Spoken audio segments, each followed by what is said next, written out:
So ಸ್ನೇಹಮಯಿ ಕೃಷ್ಣ ಬಲಪಡಿಸೋದಕ್ಕೆ ಪ್ರಾಣಿ ಬಲಿಯ ಶಂಕೆ ಏನಿದೆ, ಈ ವಿಡಿಯೋಸ್ ಎಲ್ಲ ನೋಡ್ತಾ ಇದ್ರಲ್ಲ, ಪಬ್ಲಿಕ್ ಟಿವಿಗೆ ಈಗ ಸ್ನೇಹಮಯಿ ಕೃಷ್ಣ ಅವರೇ ಪ್ರತಿಕ್ರಿಯೆಯನ್ನು ಕೊಟ್ಟಿದ್ದಾರೆ.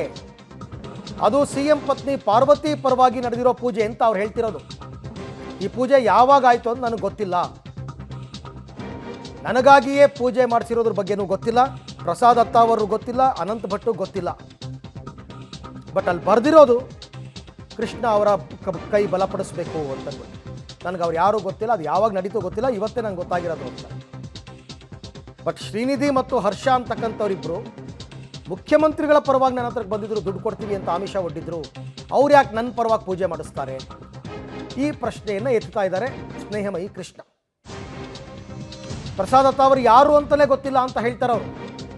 ಆಮೇಲೆ ಅವ್ರು ಬಂದು ಆಮಿಷ ಕೊಟ್ಟಿದ್ದಕ್ಕೆ ಸಂಬಂಧಪಟ್ಟಂತೆ ಈಗಾಗಲೇ ನಾನು ಪೊಲೀಸ್ ಕಮಿಷನರ್ಗೆ ದೂರು ಕೊಟ್ಟಿದ್ದೀನಿ, ತನಿಖೆ ನಡೆದಾಗ ಸತ್ಯ ಗೊತ್ತಾಗುತ್ತೆ ಅಂತ ಸ್ನೇಹಮಯಿ ಕೃಷ್ಣ ಹೇಳಿದ್ದಾರೆ.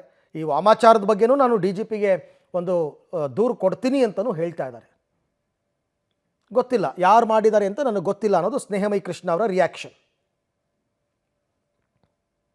ಈ ಎಲ್ಲ ವಿಚಾರಕ್ಕೆ ಸಂಬಂಧಪಟ್ಟಂತೆ ಮತ್ತಷ್ಟು ಮಾಹಿತಿ ನನ್ನ ಕೊಲೀಗ್ ಮುರಳೀಧರ್ ಅವರಿಂದ ಪಡ್ಕೊಳ್ಳೋಣ. ಮುರಳಿ, ಈಗಷ್ಟೇ ಸ್ನೇಹಮಯಿ ಕೃಷ್ಣ ಅವರು ಮಾತನಾಡ್ತಾ ಇದ್ರು, ಅದು ನನ್ನ ಪರವಾಗಿ ಮಾಡಿಸಿರೋ ಪೂಜೆನೇ ಅಲ್ಲ, ಅದು ನನ್ನ ವಿರುದ್ಧವಾಗಿ ಮಾಡಿಸಿರೋದು, ಪಾರ್ವತಮ್ಮನವ್ರ ಪರವಾಗಿ ಮಾಡಿಸಿರೋದು, ಇವ್ರು ಯಾರೂ ನನಗೆ ಗೊತ್ತೇ ಇಲ್ಲ ಅಂತ ಹೇಳ್ತಾರೆ.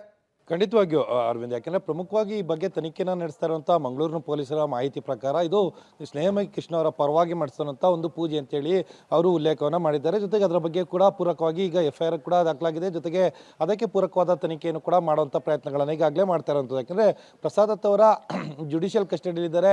ಜೊತೆಗೆ ಅನಂತ್ ಭಟ್ ಅವ್ರನ್ನ ಕೂಡ ಬಂಧನಕ್ಕೆ ಒಳಪಡಿಸ್ಬೇಕು. ಯಾಕಂದರೆ ಈ ಪೂಜೆಯಲ್ಲಿ ಪಾಲ್ಗೊಂಡಂಥ ಇಬ್ಬರು ಕೂಡ ಏನಿದ್ರು ಅವರನ್ನ ಬಂಧನಕ್ಕೆ ಒಳಪಡಿಸಿ ಅದಾದ ಬಳಿಕ ವಿಚಾರಣೆಗೆ ಒಳಪಡಿಸುವಂಥದ್ದು.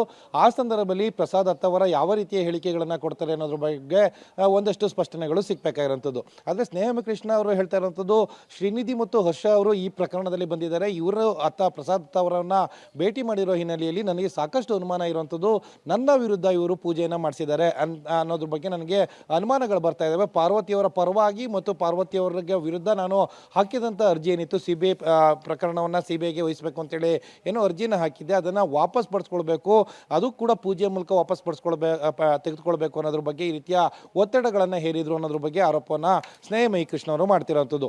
ಈಗ ಎರಡಕ್ಕೂ ಕೂಡ ಆರೋಪ ಪ್ರತ್ಯಾರೋಪ ಎರಡೂ ಕೂಡ ಕೇಳಿ ಬರ್ತಾ ಇದೆ.